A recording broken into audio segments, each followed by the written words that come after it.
이사야서 22장 15절로 25절까지 말씀 같이 읽습니다. 시작. 주 만군의 여호와께서 이르시되 너는 가서 그 국고를 맡고 왕궁 맡은 자 셈나를 보고 이르기를 내가 여기와 무슨 관계가 있느냐? 여기에 누가 있기에 여기서 너를 위하여 묘시를 팠느냐? 높은 곳에 자기를 위하여 묘시를 팠고 반석에 자기를 위하여 처소를 쪼아내었도다. 나 여호와가 너를 단단히 결박하고 장사같이 세게 던지되 반드시 너를 모질게 감싸서 공같이 광막한 곳에 던질 것이라. 주인의 집에 수치를 끼치는 너여, 내가 그곳에서 죽겠고 내 영광의 수레도 거기에 있으리라.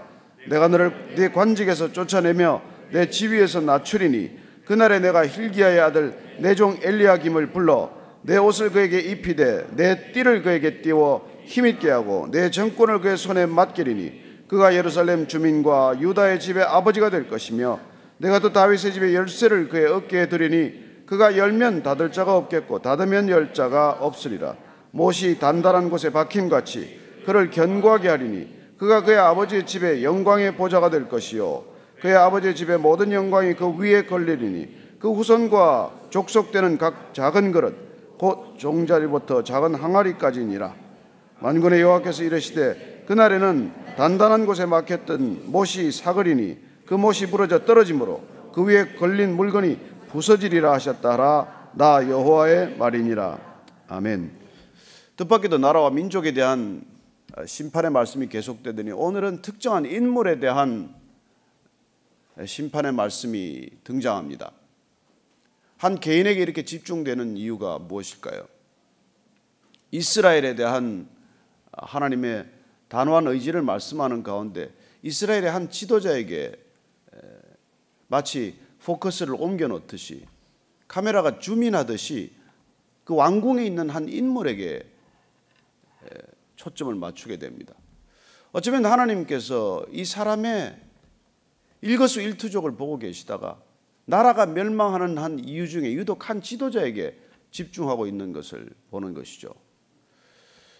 우리가 추상적으로 나라, 한 민족 하지만은 그 나라와 민족을 대표하는 인물들이 있게 마련입니다. 한 시대를 대표하는 인물이 있듯이 한 나라와 한 민족을 대표하는 인물들이 있게 마련이고 한 정권을 대표하는 인물들이 있게 마련이라는 것이죠. 이스라엘이 어려움을 겪게 되는, 그래서 파멸을 향해 치닫고 있는 한 나라의 막중한 책임을 물어야 할 사람이 바로 이 셈나라는 사람이 하나 등장하는 것을 보게 됩니다. 오늘 이 사람 얘기를 주로 읽을 텐데 이 사람 어떤 사람인지 한번 잠깐 다시 읽도록 하겠습니다. 15절입니다. 시작. 주 만군의 여호와께서 이르시되 너는 가서 그 국고를 맡고 왕궁 맡은 자 셈나를 보고 이르기를. 보니까 이 셈나는 국고를 맡고 있고 왕궁을 맡은 사람이에요. 그렇습니다. 국고 대신 또는 국내 대신 두 가지를 겸직하는 것이죠. 여러분, 국고란 나라 재정 전체 아니겠습니까? 그리고 왕궁이란 왕을 모시는 전체, 어떻게 보면 행정과 사법의 모든 중심 아니겠습니까? 어찌 보면 모든 권력과 모든 재정을 손아귀에 쥐고 있는 사람이죠. 이 셈나는 그 당시에 아수르의 위협이 가중될 때 친애굽의 선봉에 섰던 사람으로 알려져 있습니다. 그래서 이 사람을 애굽 출신으로 보기도 하고 또는 다마스커스 출신이라고 보기도 하지만 결국 그가 나중에 애굽으로 피신한 것으로 나라가 어려울 때 결국 애굽 쪽으로 도망간 걸로, 망명을 청했던 걸로 보아서는 애굽 출신으로 보는 설이 더 설득력을 얻고 있습니다. 어쨌건 그는 이 히스기야 왕, 어쨌거나 국가적 개혁을 원했던 히스기야 왕의 바로 오른팔 노릇을 했던 사람이죠. 막강한 영향력을 행사했던 사람입니다. 얼마나 큰 권력을 휘둘렀겠어요. 어떻게 보면 지금 오늘날 청와대 비서실장격이기도 하고 그리고 재무장관도 겸임하고 있는 셈이고, 어떻게 보면은 그야말로 왕보다도 마쿠에 있지만 더 큰 실권을 행사했을 그런 사람입니다. 그러나 오늘 16절 이렇게 비난받는 자가 되고 맙니다. 시작. 내가 여기와 무슨 관계가 있느냐? 여기에 누가 있기에 여기서 너를 위하여 묘시를 팠느냐? 높은 곳에 자기를 위하여 묘시를 팠고 반석에 자기를 위하여 처소를 쪼아내었도다. 우리로서는 추상적으로 들리는 이 표현을 통해서 그는 그 당시에 그야말로 왕궁에 필적할 만한, 왕실의 묘역에 필적할 만한 그런 엄청난 무덤 공사를 한 거예요. 어떻게 보면 지금 우리나라에도 신분이 이제는 뭐 묘역으로 잘 결정되는 시대는 지난 것 같지만, 여러분 묘지를 꾸미는 거 이게 한 가문의 어떤 가세를 드러내는 것이기도 하고, 얼마나 호화스러운 분묘를 만드느냐 하는 게 어떤 권력과도 비례하는 듯 그런 시대가 있지 않았습니까? 오늘날은 비록 조촐한 장례를 위해서 다 같이 무슨 뭐 화장터로 가서 유골함 하나에 닿아서 그렇게 옮겨가지만, 그러나 옛날에는 이 묘역의 크기, 묘지의 크기, 묘실의 화려함, 이런 것들이 한 지위나 신분을 드러내는 것으로 여겨진 것이죠. 진시 황제는 어떻습니까? 진시 왕은 그 토용을 다 그렇게 수없이 깔아서 묘역을 그렇게 크게 만들지 않습니까? 이 샘나가 당시에도 마찬가지로 자기가 황실과 같은 그런 묘역을 꾸민 거예요. 왜? 권력 있고 돈이 생겼으니까 그런 짓을 한 것이죠. 그래서 오늘 이런 말을 듣는 거예요. 넌 여기서 도대체 무슨 관계가 있느냐? 너는 이스라엘 땅에 무슨 분깃이 있느냐? 이런 뜻을 상당히 내포하고 있는 말이에요.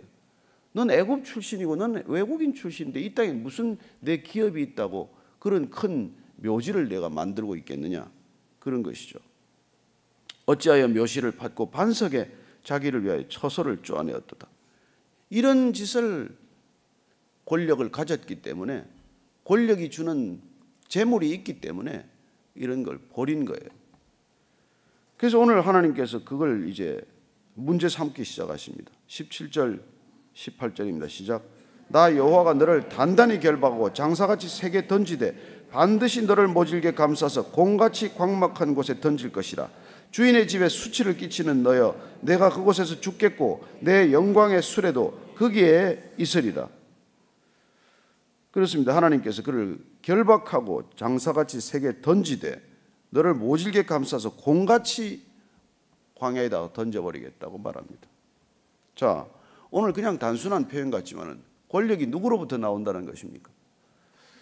어떤 권력이든 어떤 권위든 어떤 권세든 하나님으로부터 비롯된다는 것입니다. 그 권력을 맡은 사람이 그걸 사유화하는 것이야말로 참으로 어리석은 일이에요. 권력이 어떻게 내 것이겠습니까? 재물도 내 것이 아니지만 권력이 어떻게 내 것이겠어요? 그러나 이 권력을 사유화하는 속성, 그게 죄인들의 속성 아닙니까? 그 권력을 쥐면 한번 휘둘러 보고 싶은 것, 내 힘이 얼마나 되는지 한번 남에게 드러내보고 싶은 것, 그게 어리고 유치한 이 권력에 나아간 사람들의 비열한 속성들이죠. 그래서 권력을 잡아보면 사람들은 하루 만에 그런 게 다 드러나요. 여러분, 정치 권력만 말하는 게 아닙니다. 이 땅의 모든 것들이 힘으로 대변되는 것들이 내게 오기만 하면 한순간에 달라지는 사람들을 봐요. 정말 부끄러운 얘기지만은 장로 되기 전에는 그렇게 겸손한 사람이 장로 장립받고 나면 이상해지는 사람이 있어요. 목사 되기 전에는 그렇게 겸손하던 사람이 목사 안수받고 나면은 그렇게 무엇가 달라졌는지 달라지는 사람이 있어요. 여러분, 왜 그렇게 달라지는 걸까요? 내가 제일 좋아하는 비유는 그냥 옷걸이 비유예요. 옷걸이라는 주제를 잃어버리고 옷걸이 위에 걸린 옷만 자기인 줄 아는 거죠. 그래서 여러분, 권력을 줘보면 사람 속성이 한순간에 드러납니다. 그 위치, 그 자리, 그 권력, 그 권세가 주어지면은 정말 대부분의 사람들이 변해요. 안 변하는 사람 없습니다. 제가 청와대 새 정권을 출입하면서 가장 놀랐던 것은 하루하루 변해간다는 거예요. 한 석 달 지나면 저 사람이 그 사람이었나 싶습니다. 한 6개월 지나면 완전히 다른 사람이에요. 그래서 로드 액터는 말합니다. 권력은 부패한다. 절대 권력은 절대적으로 부패한다. 모든 힘은 부패해요. 여러분, 십자가는 권력이 못 박힌 곳입니다. 크리스찬이 여러분 어떤 자리에 가더라도 그 힘이 권력이 내 것이라고 생각하지 마십시오. 주님께서는 그 권력을 주면 많이 책임을 묻게 됩니다. 예수님께서 제가 한번 읽어요. 누가복음 12장 47절 48절입니다. 누가복음 12장 47절 48절 찾으셨습니까? 한번 같이 읽겠습니다. 시작. 주인의 뜻을 알고도 준비하지 아니하고 그 뜻대로 행하지 아니한 종은 많이 맞을 것이요 알지 못하고 맞을 일을 한 행한 종은 적게 맞으리라. 무릇 많이 받은 자에게는 많이 요구할 것이요 많이 맡은 자에게는 많이 달라 할 것이라. 여러분, 많이 맡으려고 하지 마십시오. 높은 자리 가려고 애쓰지 마십시오. 정말 높은 자리 가게 하나님께서 세우시면 무거운 책임을 맡은 것이에요. 많은 것을 맡은 것입니다. 안 가려고 몸부림칠 필요도 없겠지만 가려고 죽을 힘을 다할 것도 없습니다.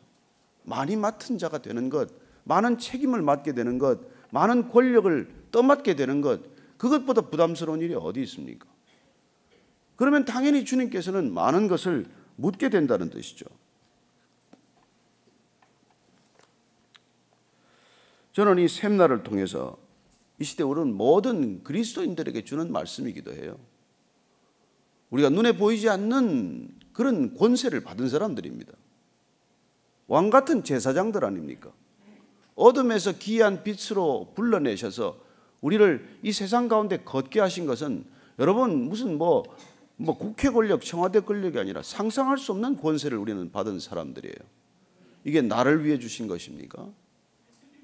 권력을 사유화하고 제도를 사리화하고 법규를 사문화하는 것과 마찬가지로 우리가 하나님 나라의 법, 하나님 나라의 권세, 하나님 나라의 영광, 이런 것들을 우리가 나를 위해서 쓰기 시작하면 꼭 마찬가지예요.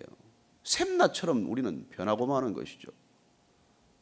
비록 우리가 묘시를 크게 짓지는 않고 다른 어떤 것들은 하지 않을지라도 나를 크게 짓기 시작하고 나를 드러내기 시작하고 내가 대단한 사람처럼 여기기 시작하고 그런 정말 흉물스러운 모습을 보게 되는 것이죠. 저는 제가 이 목회를 시작할 때나 지금이나 목소리가 안 바뀌었기를 바랍니다. 목이 더 무거워졌습니까, 제가? 아니, 목은 좀 쉰 것 같아. 계속 했더니 목이 요새 불편해. 뭐 하다가 또 그런 얘기를 제가 하나. 저는 여러분들이 정말 우리가 이 샘나의 얘기를 읽으면서 역사의 한 장면이 아니에요. 동일하게 되풀이되는 것입니다. 죄인들이 살아가는 세상 속에 어느 누구나 이런 속성들을 가지고 있다는 거예요. 힘이 주어지기만 하면, 자리가 주어지기만 하면, 타이틀이 주어지기만 하면 정말 볼 수 없는 꼴을 보게 만든다는 것입니다. 그래서 주님께서는 그걸 싸서 그냥 결박해가지고 어디다가 던져버리겠다고 말합니다. 그래서 샘나에게 내린 결론은 그렇습니다. 19절입니다. 시작. 내가 너를 내 관직에서 쫓아내며 내 지위에서 낮추리니. 그렇습니다. 관직에서 쫓겨나고 지위에서 낮춰지는 것이죠. 그렇습니다. 우리는 권력의 흥망성쇠를 보는 것이죠. 오죽하면 권불 10년이라 그러겠습니까? 아니요, 10년도 아니에요. 대한민국은 대통령 임기 5년 아닙니까? 권불 5년이죠. 어쨌건 우리는 국정농단이다, 국정 무슨 조롱이다, 이런 이름을 붙여서 그들을 쫓아내지만 저는 그 모든 것들이 하나님께서 주관하고 계신다고 믿습니다. 누구의 손에 의해서건 어떤 일이건 하나님께서는 그 하나님께서 맡겨주신 것을 사리화하고 사욕화하고 사문화할 때 이런 일들이 반드시 일어난다는 것입니다. 저는 여러분들이 재물을 맡건 어떤 자리를 맡건 어떤 책임을 맡건 우리가 정말 그런 것들을 무겁게 생각하고 그 자리에 가게 된 게 그야말로 조마조마스러운 자리라는 걸 끝까지 지켜야 하지 않겠습니까? 그래서 베드로전서는 이렇게 말합니다. 제가 읽어드릴게요. 1장 15절 16절인데 오직 너희를 부르신 거룩한 이처럼 너희도 모든 행실에 거룩한 자가 되라. 그렇습니다. 부르신 자리는 우리가 거룩을 드러내라고 부른 자리예요. 그 자리가 권력의 자리건 그 자리가 무슨 책임의 자리건 우리가 부르심을 받은 이유는 하나님께서 내가 거룩함을 드러내라는 것입니다. 거룩함이란 잘 아는 대로 하나님과의 관계가 드러나야 돼요. 그러니까 저와 여러분을 통해서 하나님이 보여지고 들려져야 하는 것이죠. 그게 구별된 삶 아니겠습니까? 그런 일들을 위해서 주님께서 우리를 부르셨다는 것이죠. 그러려면은 샘나처럼 묘역에 욕심을 부리지 말아야 돼요. 베드로가 말합니다. 자족하는 마음이 있으면 경건은 큰 이익이 되느니라. 우리가 세상에 아무것도 가지고 온 것이 없음에 또한 아무것도 가지고 가지 못하리니 우리가 먹을 것과 입을 것이 있은즉 족한 줄로 알 것이니라. 부하려 하는 자들은 시험과 올무와 여러 가지 어리석고 해로운 욕심에 떨어지나니 곧 사람으로 파멸과 멸망에 빠지게 하는 것이며 돈을 사랑함이 일만하게 뿌리가 되나니 이것을 탐내는 자들은 미혹을 받아 믿음에서 떠나 많은 근심으로서 자기를 찔렀도다. 이런 일들을 끊임없이 되풀이하는 거예요. 돈만 일만하게 뿌립니까? 아니요. 권력은 더합니다. 권력은 십만하게 뿌리예요. 저는 이 땅의 모든 권력이 하나님 거로부터 연원한다는 것, 그분께서 주신 무거운 책임이라는 것, 그걸 우리가 잊지 말아야 한다고 믿습니다. 제가 이 자리에 있는 것도 권세예요. 매일 아침 여러분에게 말씀을 전하는 것보다 큰 권세가 어디 있습니까? 이 저를 위해 주신 것입니까? 아니지 않습니까? 여러분을 위해서 주신 것이고 이 땅에 전해야 할 메시지 때문에 주신 것이기 때문에 저는 더 많은 책임을 맡게 되었고 더 많은 매를 맞을 소지가 많아졌고 훨씬 더 위기에 처한 사람이 되고 만 것이죠. 입으로 전하기만 하고 그렇게 살아내지 않을 때 얼마나 많은 책임이 저한테 주어지겠습니까? 얼마나 많은 비난이 쏟아지겠습니까? 얼마나 하나님 앞에 섰을 때 두렵고 떨리겠습니까? 어제도 제가 신학대학에 가서 특강을 하면서 뭐하러 신학대학 왔나? 이 시대 준 소명이 뭐냐 도대체? 한번 깊이 생각해보자. 그렇게 얘기를 했지만 그건 우리 모두에게 주시는 하나님의 음성입니다. 왜 크리스찬이 되었습니까? 왜 누구한테 가면 나는 교회 다닌다고 말합니까? 왜 나는 복음을 전하려고 애를 씁니까? 그런 것들이 항상 우리 속에 정말 때로는 납덩이처럼 무거운 짐이 되어야 되는 것이죠. 아무 생각 없이 그냥 이렇게 살아가는 것이 아니라 여러분 생각하지 않고 살면 세상의 생각이 나를 지배하게 되어 있어요. 내가 주님께 나를 묵지 않으면 나는 세상 속에 떠내려가고만 말 것입니다. 거대한 홍수 속에 떠내려가는 하나 나무 토막처럼 그냥 세상의 흐름 속에 몸을 내맡기고 그들이 살아가는 방식대로 사는 것이죠. 오늘 그 사람 대신에 주님께서 세우신 사람이 있습니다. 엘리야킴이라는 사람이에요. 이 사람 이름은 또 하나님이 세우시다예요. 이름 잘 지어야 됩니다. 자, 20절 22절까지입니다. 시작. 그날에 내가 hil기야의 아들 내 종 엘리야김을 불러 내 옷을 그에게 입히며 내 띠를 그에게 띄워 힘있게 하고 내 정권을 그의 손에 맡기리니 그가 예루살렘 주민과 유다의 집의 아버지가 될 것이며 내가 또 다윗의 집에 열쇠를 그의 어깨에 두리니 그가 열면 닫을 자가 없겠고 닫으면 열 자가 없으리라. 엘리야킴이라는 사람을 하나 세운다고 말합니다. 나중에 보면 엘리야킴 밑으로 이 셈나가 들어가고 말아요. 처음에는 셈나가 앞에 국내 대신 이 국고 대신을 맡았지만 나중에 결국 그 자리를 박탈당하고 어쨌건 엘리야킴 밑으로 들어가게 되어서 사네립이 쳐들어왔을 때 랍사게와 함께 이 협상을 할 때 협상 주역으로 다시 나가게 돼요. 그래서 엘리야킴, 그 다음에 이 셈나, 그 다음에 요아라는 사람하고 셋이가 협상 대표단에 포함되는 것을 봅니다. 어쨌건 그 자리에 다시 엘리야킴이라는 사람이 세워졌는데 그 사람은 어떤 사람인지 하나님께서 그에게 큰 권세를 주는데 다윗의 집에 열쇠를 주었더니 그가 열면 닫을 자가 없겠고 닫으면 열 자가 없으리라. 여러분 이런 엄청난 권력을 하나님께서도 허락하셨다는 것입니다. 그래서 그는 23절 읽습니다. 시작. 못이 단단한 곳에 박힘같이 그를 견고하게 하리니 그가 그의 아버지 집의 영광의 보좌가 될 것이요 그의 아버지 집의 모든 영광이 그 위에 걸리리니 그 후손과 족속되는 각 작은 그릇 곧 종지로부터 모든 항아리까지니라. 그래요. 한 집안에 진짜 인물 나면은 그 집안 경사죠. 뭐 한 집안에 위대한 인물이 하나 나타나면 뭐 대단하지 않습니까? 그래서 또 족벌 정치 같은 것이 또 일어나는 것이죠. 우리는 그걸 네포티즘이라고 그럽니다. 족벌 정치라고 그래요. 여러분 북한은 공산주의도 아닙니다. 제대로 하는 공산주의도 아니에요. 족벌주의입니다. 네포티즘이에요. 그렇게 썩어도 그렇게 썩을 수가 있는 것이죠. 25절 말씀 읽습니다. 시작. 만군의 여호와께서 이르시되 그날에는 단단한 곳에 막혔던 못이 사거리니 그 못이 부러져 떨어짐으로 그 위에 걸린 물건이 부서지리라 하셨다 하라. 나 여호와의 말이니라. 단단하게 박혔던 못, 그 못조차도 삭아버립니다. 정말 변함이 없을 것 같은 권력, 그 권력도 삭아버려요. 그 권력에 걸려있던 모든 사람들, 모든 제도, 모든 것들이 떨어집니다. 때로는 혁명이 될 수도 있겠죠. 그러나 저는 늘 혁명보다는 개혁을 택해야 한다고 믿습니다. 혁명은 단호한 방법으로, 단호한 의지로 사태를 반전시키겠다는 의지지만, 그러나 그렇게 성공했던 혁명은 반드시 성공한 방법 그대로 타락해서 또 다른 혁명을 부르게 되고 맞게 된다는 것입니다. 저는 여러분들이 다소 좀 미진하더라도 하나님의 말씀에 이끌려서 한 걸음 한 걸음 착실히 개혁해 나가는 그런 사회를 꿈꾸었으면 좋겠습니다. 혁명은 위험해요. 혁명은 혁명을 성공시킨 그 방법으로 반드시 또 다른 혁명을 부르기 때문입니다. 프랑스 혁명은 테르미돌의 반동을 불렀고, 역사 전체를 통해서 보면 성공한 혁명은 또 다른 혁명의 빌미를 만들고 있는 것이죠.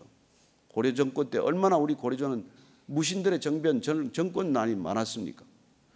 우리가 역사를 돌이켜 볼 때 정말 우리 그리스도인들은 어떻게 이 사회 개혁과 사회 변혁에 참여해야 될 것이냐, 중요한 의지죠. 한국 교회가 지금까지 이 세상을 위해서 뭘 했냐고 세상이 물어볼 때 우리가 때로는 가끔 뒤로 주춤주춤 물러서는 까닭은 우리가 이 사회 변혁에 어떤 역할을 했느냐는 것입니다. 어쩌면 우리가 타락에 보태지 않았습니까? 구국기도회라는 이름으로 정권을 합리화하지 않았습니까? 그래요. 교회라는 이름 전체가 거기에 연루될 필요는 없지만 은혜 받은 그리스도인 한 사람 한 사람은 이 사회 변혁 가운데 맡은 책임이 무엇인지, 어떤 역할을 감당해야 할 것인지 역사의식을 가지고, 역사인식을 가지고 주체적으로 참여해야 하는 것이죠. 그러기 위해서도 여기 머무르는 시간을 그렇게 많이 가져서는 안 된다는 것입니다. 여러분이 맡고 있는 일, 여러분에게 주어지신 소명, 그게 무엇이든지 간에 저는 여러분들이 그 일에 전력을 다하기를 바랍니다. 주님을 의뢰하고 그 일을 감당하기를 바랍니다. 믿음으로 그 일을 할 수 있게 되기를 바랍니다. 여러분, 그게 애국하는 거예요. 그게 하나님 나라에도 애국하는 거고 이 나라에도 애국하는 길입니다. 저는 그게 다르지 않다고 믿습니다. 이 시대가 정말 이 지경에 이르렀지만, 시간이 많이 남지 않았지만, 그러나 오늘 다시 한번 나라와 민족을 위해서 기도하고 정말 역사를 내다보고, 그리고 주님 앞에 섰을 때 부끄럽지 않게 서야 되지 않겠습니까? 같이 한번 이 나라 이 민족을 위해서, 교회를 위해서, 정말 깨어있기 위해서, 정말 주 앞에 부끄럽지 않기 위해서 한번 같이 그렇게 간절히 기도하십시다. 하나님 아버지, 이 역사를 살아가면서 2017년을 살아가는 우리의 책임을 주님 교회가 잊지 않게 하여 주옵소서. 세상은 여전히 혼미합니다. 세상은 여전히 방향 감각을 잃고 있습니다. 주님, 이 땅 가운데 주께서 부르신 백성들이 어디를 향해 가야 할지, 어떻게 가야 할지, 어떤 방법으로 이 일을 이루어내야 할지 지혜를 주시고 명철을 주시고 다시 한번 주께서 허락하시는 놀라운 능력을 허락하여 주옵소서. 주님, 주님께서 주시는 분별의 지혜를 가지고 이 세상 넉넉히 이기는 우리 모두가 되게 하여 주옵소서.